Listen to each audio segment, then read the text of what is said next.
きます行きますって言ってネタバレを食らってしまった。芸の細かさに感動して。本当に貴重な体験だし。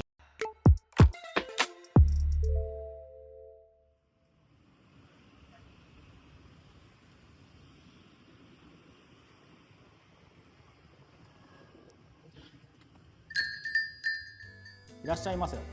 カフェフォーリーフへようこそ。クローバーズ代表の小山です。ここではクローバーズの社員たちが気になることを勝手気ままにおしゃべりしています。どうぞ皆さんもお好きな一杯とともにお楽しみください。お茶会とか行きますか？お茶会行きます。お茶会とは？お茶会っていうのはファンのなんていう交流の集いというのか。それはファンだけなんです。まあファンだけですね。いるんですよ。一応いらっしゃる。いらっしゃることもある。すいませんすいません。もちろん来られますよ。なるほど。それはもうひな壇に。ディナーショーみたいなことですか？まあそういうことですね。軽くみんなでお茶とかケーキを食べながら今講演してるどういうふうに役作りをしたのかとか、そういうちょっと今ハマってることとか、そういうなんかインタビュー形式じゃないですけど、なんかそういう感じでお話ししてくれるのをみんなでニコニコってしながら、そうなんだっていうのがちゃんと朝としますね。抽選とか。いや一応申し込みの枠はあるんで、その貢献度具合によって近さが変わるっていう。だからそれこそトップスターさんのお茶会とかはもう大きい広間を借りてやるんで、僕みたいなポットでがいきなり申し込んでいっても多分一番後ろの席で、その様相としてはなんかちょっとした卒業式みたいなくらいの披露宴ですよね。本当に400人ぐらい入る時もあるって言って、その時はスクリーンって言われましたもん。スクリーン？大きすぎてそう見えないんで、各テーブルにスクリーンみたいな。パブリックビューみたいな。パブリックビューみたいならしいですよ。なんかちょっとわかんないですけど。そうそう。そういうことか。こうしないといけなくなっちゃうんで、劇場みたいな。で僕はさっきも言ったように娘さん派なので、娘さんの場合はお茶飲み会っていうんですよね。ちょっとこうやっぱりお詳しいですね。ちょっと非公式寄りというか、もうお茶会自体がもう非公式なのかな、一応。はい、そうです。娘役さんのお茶飲み会はまあ僕が行く場合40人とか50人とかなので、まだ結構近い感じでツーショット撮影のタイミングとかありますし。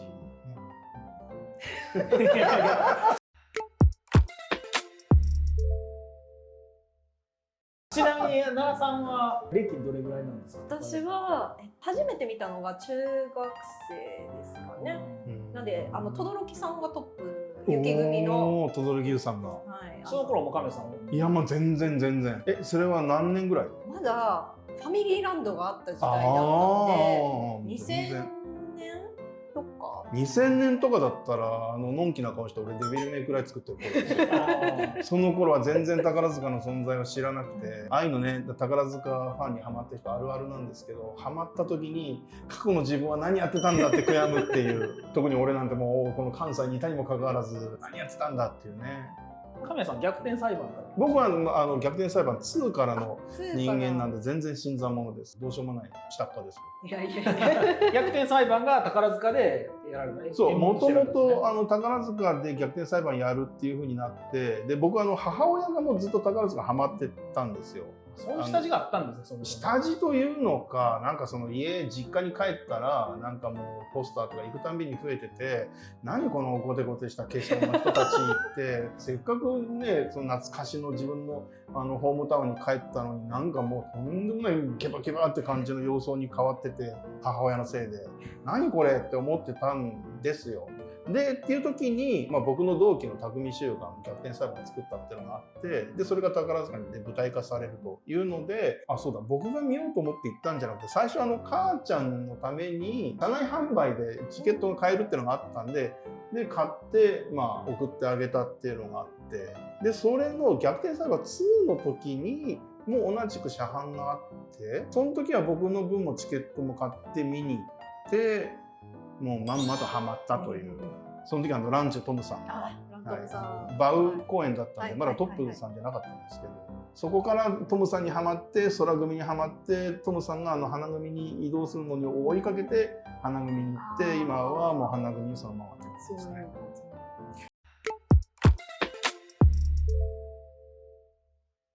でもマラソンなんかもう本当になんかレベルが違ってこの間もね、僕ちょっとドヤ顔で好きな公演5回見たんですよみたいな話をしたら、なんか50回見たみたいな感じで。30回ですよ。30回か。どっちにしてもすごいですよね。低くなっててもすごいですよね。桁違いの回数でかぶせてきてっていうか思い出した、あれ面接の時だよね。面接の時で宝塚好きって言うから、ちょっと俺もかましてやろうかなと思って5回見に行ったんですよみたいなこと言ったらあ、私30回見に行ってって言われてやっべ、このまま進んでなかったちょっと筋金入りですよ、この方は。とその時はおかしくって30回通ったのに銀河英雄伝説。大木要さんの。そう、大木要さんの。それは大劇場公演？いや、じゃなくってその時は東京にいたんですよ。あ、東京か。東京にいてちょうど無職だったんですね、ですごい無職だし社会に必要とされてないなって沈んでる時に、結構銀河英雄伝説自体も同人的なファンクラブみたいなところのつながりでもう 4,5 年つながってる方が見ようよって言って、チケットの取り方もわからないっていう時に友達と行ったんですけど、遅刻しちゃったんですよ、日比谷で迷いすぎて広すぎて、で10分ぐらい見れなくって、それが悔しくってもう一回見たいもう一回見たいって思ってたら、銀英伝友達から全然チケットあるよっていう風に来て、それでファンクラブの人とつながって、その時に毎日来るんですよ、メールは、この日あります、この日あります、あ、行きます行きます行きますって言って、そんなに？当時宝塚って演目としては3本立てなんですね。男の人生と友情とあと恋愛っていう三軸であるんですけれども、宝塚の作品が三軸構成なんですけど、銀英伝って恋愛がないんですよ、一切。ヒルダとかは出てきますけど、ラインハルトとかも、恋愛に行くまですごく長くかかるので、前半部分しかやらないんですよ。ネタバレしていいですか？いい、全然。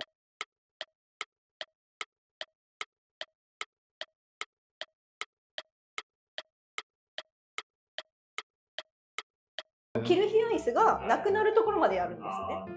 なんで、銀英で知ってるんだ。なるほど。だから今銀英で知ってる人と知らない人分かる。今キルヒアイスのネタバレを食らってしまった。全然大丈夫です。はい、どうぞ。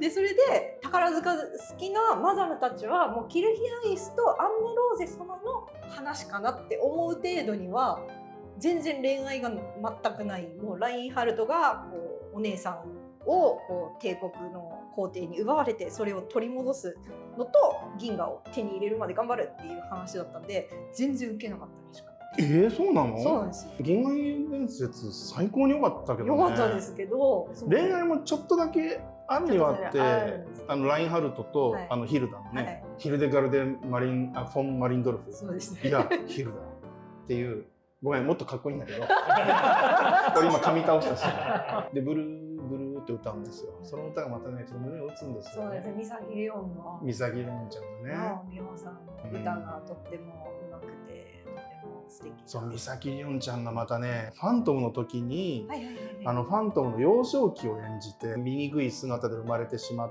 て育つんだけど、それには自分は気づいてなくて、まだそれがある日森の中に行って水面を覗き込んだ時に怪物が映ってヒーってなって、でもその怪物の顔が実は自分だったってなった時に悲痛な叫び声を上げて泣くシーンで、もう本当にね、見てる方も胸を引き裂かれるような素晴らしい演技をするんですよ。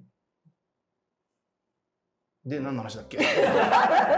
銀英伝ね。そう、銀英伝なんですよ。そうなんですよ。なので大劇場も結構余ってたらしいんですけど、東京もかなり余ってた。そうなんだ。それで、そしたら銀河英雄伝ファンがガーってきたんで、もうファンクラブの方たちは見てくださいっていうような感じ、もうどこのその馬の骨かわからない感じだったんですけどでもその銀英伝を30回見たんだ。そうです。博多と合わせてっていう。博多も行ったんだ。ははい行って、へ毎日行っても飽きないぐらい演技がなんとなくニュアンスが変わってくるんですよ。そうなんですよ。それでなんか大木かなめさんのそのインタビューを読むと、マント着てるんですけど白いあれが20キロぐらいあって、今日の湿気とかの感じでたなびかせ方を変えるっていう、こうバサーンってやるんですけど、綺麗にバーって広がっていくのがすごくかっこ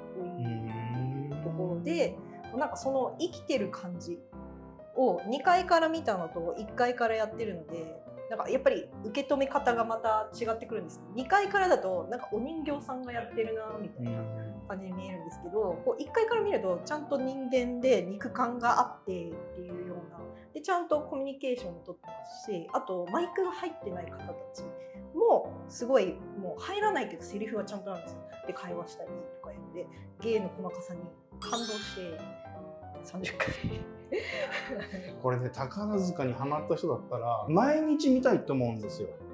だから30回見れるって本当に貴重な体験だし、夢のような体験だと思いますよ。本当に、なんで前職残業代もらってなかったんで残業代を請求して、その感激代になってました。ああ、なるほど。いや、そう、まさに今言った通り、毎回違うんですよ。やっぱりその舞台って生ものなので、そこがね、僕もその舞台、その宝塚にハマった理由で、